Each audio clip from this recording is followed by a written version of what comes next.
اس کے بعد بڑے غور سے سنیے گا، چھٹی چیز، وَلَا تَقْتُلُوا أَوْلَادَكُمْ خَشْيَةَ إِمْلَاقٍ، اور اے ایمان والو اپنی اولاد کو تم قتل نہ کرنا، اپنی اولاد کی ہتیا نہ کرنا، فاقہ کشی کے ڈر سے، اس ڈر سے کہ تمہاری اولاد کل کیا کھائے گی، اس کو کھانا کیسے نصیب ہوگا، اس ڈر سے اپنی اولاد کو قتل نہ کرنا۔ ان قتلہم نحن نرزقہم وإیاکم، تمہاری اولاد کو بھی روزی ہم دیتے ہیں اور تم کو بھی روزی ہم دیتے ہیں۔ ان قتلہم کان خطأ کبیرا، اولاد کو قتل کرنا بہت بڑا گناہ ہے۔ اللہ کے نبی جب دنیا میں آئے تو عرب کے اندر کچھ قبیلے ایسے بھی تھے جہاں لڑکیوں کو پیدا ہونے کے بعد مار ڈالا جاتا تھا، لڑکیوں کو، عورتوں کو پیدا ہونے کے بعد زمین میں گاڑ دیا جاتا تھا، اور یہی ڈر ستاتا تھا لوگوں کو کہ یہ لڑکی کل بڑی ہوگی، اس کی شادی کرنی پڑے گی، اس پر پیسہ خرچ کرنا پڑے گا، لڑکا ہوگا تو کما کے لائے گا، لڑکی کے اوپر تو خرچ کرنا پڑے گا۔ یہی سوچ تھی، وہ لڑکیوں کو پیدا ہونے کے بعد زمین میں گاڑ دیتے تھے۔ 1400 سال گزر گئے، انسان آج بہت ترقی کر گیا، چاند پر پہنچ گیا، راکٹوں کی سیر کرنے لگا، زمانہ بہت ترقی کر گیا، مگر لڑکیوں کے متعلق جو سوچ تھی وہ آج بھی نہیں بدلی۔ 1400 سال پہلے بھی لڑکیوں کو قتل کر دیا جاتا تھا اور آج بھی لڑکیوں کو قتل کر دیا جاتا ہے۔ میرے پیارے بھائیوں، 1400 سال پہلے پیدا ہونے کے بعد مارا جاتا تھا اور آج پیدا ہونے بھی نہیں دیا جاتا۔ ماں کے پیٹ میں بچہ ہوتا ہے اور الٹرا ساؤنڈ کرا کر کے یہ چیک کر لیا جاتا ہے، اگر ماں کے پیٹ میں لڑکی ہے تو ماں کے پیٹ میں اس کو ختم کر دیا جاتا ہے، اس کا ایبارشن کر دیا جاتا ہے، اس کو نشٹ کر دیا جاتا ہے، اس کو ایبارشن کے ذریعے اس کے بدن کے ٹکڑے ٹکڑے کر دیے جاتے ہیں۔ آپ جا کر کے یوٹیوب کے اوپر ویڈیو دیکھ لیجئے میرے بھائیوں، جب ایبارشن ہوتا ہے اس معصوم بچے کو کیسے ماں کے پیٹ میں اس کی بوٹی بوٹی کاٹی جاتی ہے، کیسے اس کے ٹکڑے ٹکڑے کیے جاتے ہیں۔ ارے اس معصوم کا کیا قصور ہے، اس کو دنیا میں آنے کے پہلے ہی تم نے مار دیا۔ اولاد کا قتل آج بھی ہو رہا ہے، آج بھی اسپتالوں کے باہر ڈسٹ بین میں اور کوڑے دان میں آپ کو معصوم بچیوں کی لاش مل جائے گی، پیدا ہونے کے بعد ان کو ڈسٹ بین میں ڈال دیا گیا اور پھینک دیا گیا۔ آج کی اس ماڈرن دنیا میں، اس پڑھی لکھی دنیا میں، اس سویلڈ دنیا میں، اس تہذیب یافتہ دنیا میں یہ ہو رہا ہے۔ وَلَا تَقْتُلُوا أَوْلَادَكُمْ خَشْيَةَ إِمْلَاقٍ، پیٹ کے ڈر سے اپنی اولاد کو قتل نہ کرو، تم کو بھی روزی ہم دیتے ہیں، تمہاری اولاد کو بھی روزی ہم دیتے ہیں، تم یہ مت سمجھو کہ اپنے بچوں کو تم کھلاتے ہو، نہیں نہیں۔ 2013 میں میری شادی ہوئی اور 2014 میں میری پہلی بیٹی سندس ہوئی۔ میں اپنا واقعہ آپ کو بتا رہا ہوں، سچا واقعہ۔ 2013 میں جب میری شادی ہوئی میں نے محسوس کیا کہ میری جو آمدنی ہے، میری جو روزی روٹی ہے، شادی کے بعد اللہ تعالیٰ نے اس میں اور برکت دی۔ جب میری شادی ہوئی، میری بیوی کی تقدیر بھی میرے ساتھ جڑ گئی، اللہ نے میری بیوی کے حصے کی روزی بھی مجھ کو دی۔ اور 2014 میں جب میری پہلی بچی ہوتی ہے میں نے محسوس کیا کہ میری روزی میں اور برکت ہوئی، اس لیے کہ اب ایک بیٹی کی تقدیر بھی میرے ساتھ جڑ گئی۔ اور 2018 میں جب دوسری بچی مجھے ہوتی ہے میں نے اپنی روزی روٹی میں اور برکت محسوس کی، اس لیے کہ اب میرے ساتھ میری بیوی کے ساتھ ساتھ دو بچوں کی تقدیر بھی میرے ساتھ جڑ گئی ہے۔ میرے پیارے ساتھیوں، آپ کبھی یہ نہ سمجھیے کہ آپ کے بچے کو آپ کھلا رہے ہیں، نہیں نہیں، آپ کا بچہ جب آتا ہے اپنے حصے کی وہ روزی لے کر کے آتا ہے، اس کے حصے کی روزی بھی اللہ تعالیٰ آپ کو عطا کریں گے، شرط یہ ہے کہ آپ حلال طریقے سے محنت کرتے رہیے۔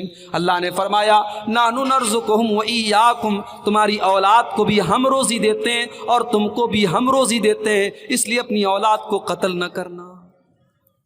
کلکتہ چلے جاؤ، کتنے غیر مسلم آپ کو ملیں گے، وہ رکشہ چلا رہے ہیں، وہ آٹو چلا رہے ہیں، وہ ٹوٹو چلا رہے ہیں، بہت غریب انسان ہے مگر اپنی بیٹی کو تعلیم دلا رہے ہیں, اپنے بیٹوں کو پڑھا رہے ہیں, اور آپ کلیچک میں چلے جاؤ, مالدہ میں چلے جاؤ, لڑکا جوان ہوا, لڑکا بڑا ہوا اور ابھی تو 12 سال کا 13 سال کا ہوا, اس کی اسکول کی تعلیم چھڑا دی گئی, اس کی پڑھائی کو روک دیا گیا اور بچے کو کام پہ لگا دیا گیا.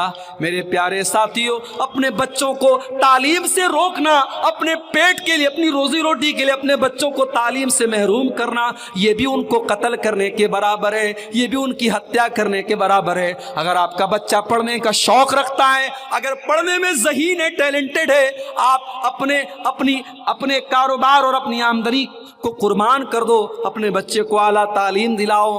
بھارت میں آج انہی لوگوں کا بھوشیہ اچھا ہے, انہی لوگوں کا مستقبل اچھا ہے جو تعلیم کے میدان میں, جو ایجوکیشن کے میدان میں آگے رہیں گے. اگر آپ نے اپنے بچوں کو تعلیم نہیں دلائی, اپنی بچیوں کو تعلیم نہیں دلائی, تو آگے آنے والے حالات بہت خراب ہو جائیں گے. اپنی اولاد کو قتل مت کرو, اپنی اولاد کی تعلیم اور تربیت سے محروم کرنا بھی ان کو قتل کرنے کے برابر ہے. تو یہ ہو گئی چھٹی چیز کہ اپنی اولاد کو قتل مت کرو, اولاد کا قتل کرنا بہت بڑا گناہ ہے. 7ویں چیز, وَلَا تَقْرَبُوا الزِّنَا إِنَّهُ كَانَ فَاحِشَةً وَسَاءَ سَبِيلًا. اور اے میرے بندو, تم زنا کے قریب نہ جانا, یہ زنا بہت گندا کام اور بہت برا راستہ ہے. میری پیاری ماں بہنوں, بڑے ادب کے ساتھ, بڑے پریم کے ساتھ, بڑی محبت کے ساتھ آپ سے کہنا چاہوں گا کہ آج آپ کے بنگال میں جو پردے کا حال ہے وہ بہت برا ہے. اور حالات یہ ہے کہ آپ کے گاؤں میں اور آپ کے محلے میں اگر کوئی لڑکی نقاب میں نکلتی ہے تو آج اس کو عجیب نظر سے دیکھا جاتا ہے کہ یہ نقاب والی لڑکی کہاں سے آ گئی. آج حالات یہ ہیں, بے پردگی کا عالم یہ ہے بنگال کے اندر کہ پردہ کرنے والی آج اس کو عجیب نظروں سے دیکھا جا رہا ہے کہ یہ پردہ کرنے والی لڑکی کہاں سے آ گئی. او میری پیاری ماں بہنوں, یہ پردہ کوئی بنگال اور بہار سے تو اس کا کوئی تعلق نہیں ہے, یہ پردہ کسی برادری کے لیے تو نہیں آیا, یہ پردہ کسی اسٹیٹ اور کسی راج اور کسی علاقے کے لیے تو نہیں آیا, یہ پردہ تو اللہ نے ایمان والی عورتوں کو اس کا آرڈر دیا ہے.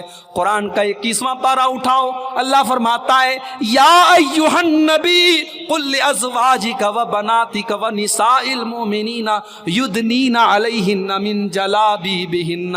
اے نبی, اپنی بیویوں سے کہہ دیجیے, اپنی بیٹیوں سے کہہ دیجئے اور تمام مومنہ عورتوں سے کہہ دیجئے جب وہ اپنے گھر سے نکلا کریں تو اپنے اوپر چادر ڈال لیں, اپنے اوپر نقاب ڈال لیں, اپنے اوپر کوئی ایسا کپڑا ڈال لیں جو ان کے پورے شریر کو ڈھانپ لے. یہ پردہ ان کی پہچان بن جائے گا, یہ پردہ دنیا کو بتائے گا یہ عزت دار گھر کی لڑکیاں ہیں, یہ اچھے گھر کی لڑکیاں ہیں, یہ نیک گھر کی لڑکیاں ہیں. فلا یوزین, اور کوئی ان کو چھیڑنے کی جرت نہیں کرے گا. پردہ کیوں دیا گیا؟ اس کا حکم اسی لیے دیا گیا تاکہ سماج میں زناکاری کو روکا جائے. میرے پیارے ساتھیوں, جب تک آپ کے گھر کی عورتیں پردہ نہیں کریں گی تب تک زناکاری نہیں رک سکتی. اسی زناکاری کو روکنے کے لیے اسلام نے یہ تعلیم دی کہ مرد اور عورت اگر غیر محرم ہیں تو وہ اکیلے میں ایک دوسرے سے نہ ملیں. اگر دیور اپنی بھابھی کے لیے غیر محرم ہے تو دیور اپنی بھابھی سے تنہائی میں نہ ملے. بھابھی کو چاہیے کہ دیور سے پردہ کرے اور دیور کو بھی چاہیے کہ بھابھی کا آمنا سامنا کرنے سے بچے. اس لیے کہ اللہ کے نبی فرماتے ہیں الحم و الموت, یہ جو شوہر کے قریبی رشتہ دار ہیں یہ تو عورت کے لیے موت کا درجہ رکھتے ہیں. جیجا اپنی سالی کے لیے اور دیور اپنی بھابھی کے لیے موت کا درجہ رکھتا ہے, اس لیے کہ یہ وہ رشتے ہوتے ہیں جس میں عام طور سے بڑی لاپرواہی ہوتی ہے. سالی اپنے جیجا کے ساتھ بائک پہ بیٹھ کے سیر کر رہی ہے, بھابھی دیور کے ساتھ بائک پر اور کار میں بیٹھ کے جا رہی ہے. ان رشتوں میں زیادہ لاپرواہی ہوتی ہے, اور جب لاپرواہی ہوتی ہے تو پھر گناہ کا کام ہوتا ہے, بدکاری ہوتی ہے, اور جب بدکاری ہوتی ہے تو ظاہر ہے دنیا میں سزا ملے نہ ملے, آخرت میں وہ موت کی سزا ہے. میرے پیارے ساتھیوں, اس زنا کو روکنے کے لیے اسلام نے یہ تعلیم دی. یہاں تک اللہ کے نبی نے فرمایا لا تسافرن امرأۃ الا ومعها ذو محرم, عورت سفر نہ کرے مگر کوئی محرم رشتہ دار ساتھ میں ہو.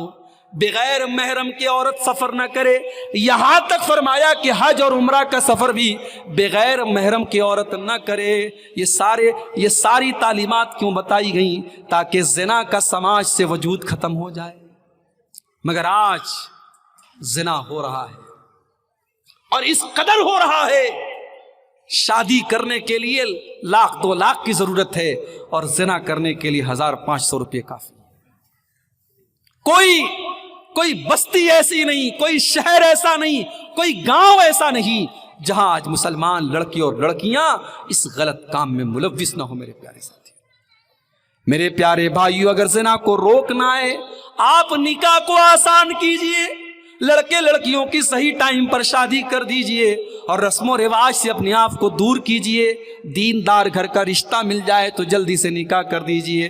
اللہ کے نبی فرماتے ہیں اذا خطب الیکم ممن ترضون دینہ وخلقہ فزوجوہ، جب تمہاری لڑکی کے لیے کوئی اچھا رشتہ مل جائے تو جلدی سے اپنی لڑکی کی شادی اس سے کر دو۔ اگر ایسا نہیں کرو گے، اگر تم ایسا نہیں کرو گے، تکن فتنۃ فی الارض وفساد عریض، تو زمین کے اندر بہت سارا فتنہ پھیل جائے گا اور فساد پھیل جائے گا۔ اور فساد اس قدر پھیل چکا ہے کہ آج روزانہ اس طریقے کی خبریں آ رہی ہیں کہ مسلمان لڑکیاں آج غیر مسلموں کے ساتھ بھاگ رہی ہیں، فرار ہو رہی ہیں، ان کے ساتھ عشق اور محبت کا چکر چلتا ہے، اس کے بعد اس سے شادی کرتی ہیں اور اسلام کو چھوڑ کر کے غیر مسلم کے مذہب میں داخل ہو جاتی ہیں۔ اور یہ خبر کسی ایک جگہ سے نہیں آ رہی ہے، کلکتہ سے بھی آ رہی ہے، مالدہ سے بھی آ رہی ہے، بنارس سے بھی آ رہی ہے، دلی اور ممبئی سے بھی آ رہی ہے، پورے بھارت میں اس طریقے کی پلاننگ کی جا رہی ہے۔ میرے پیارے ساتھیوں، بچا لو اپنی قوم کی بیٹیوں کو، بچا لو اپنی بچیوں کو۔ بڑی پلاننگ کے ساتھ جال کو بنا گیا ہے اور بڑی گہری سازش رچی گئی ہے۔ اپنی لڑکیوں کو بچا لو، ان کو بتاؤ پردہ کیا چیز ہوتی ہے، ان کو بتاؤ کہ عزت و آبرو کیا چیز ہوتی ہے۔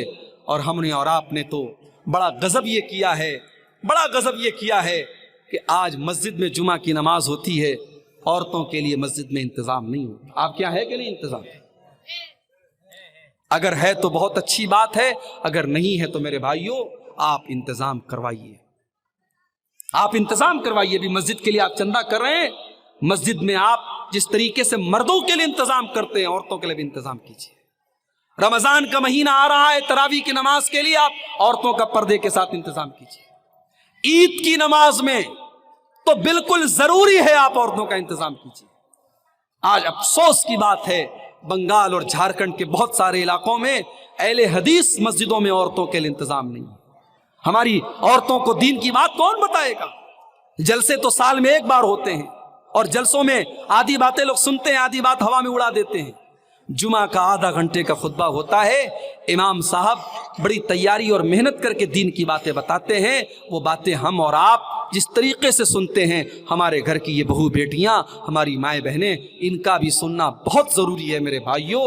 اور اپنی بچیوں کو صرف قرآن مت پڑھاؤ، صرف مولوی صاحب اور حافظ جی کو بلا کر قرآن پڑھا لینے سے کام نہیں چلے گا، ان کو دین کی موٹی موٹی باتیں بھی بتانا ضروری ہے۔ اس پر ابھی سے محنت شروع کر دو، ورنہ آنے والے دنوں میں بہت پچھتانا پڑے گا۔ اللہ نے فرمایا وَلَا تَقْرَبُوا الزِّنَا، تم زنا کے قریب بھی نہ جانا، إِنَّهُ كَانَ فَاحِشَةً وَسَاءَ سَبِيلًا، یہ زنا بہت ہی گندا راستہ ہے، بہت ہی برا راستہ ہے۔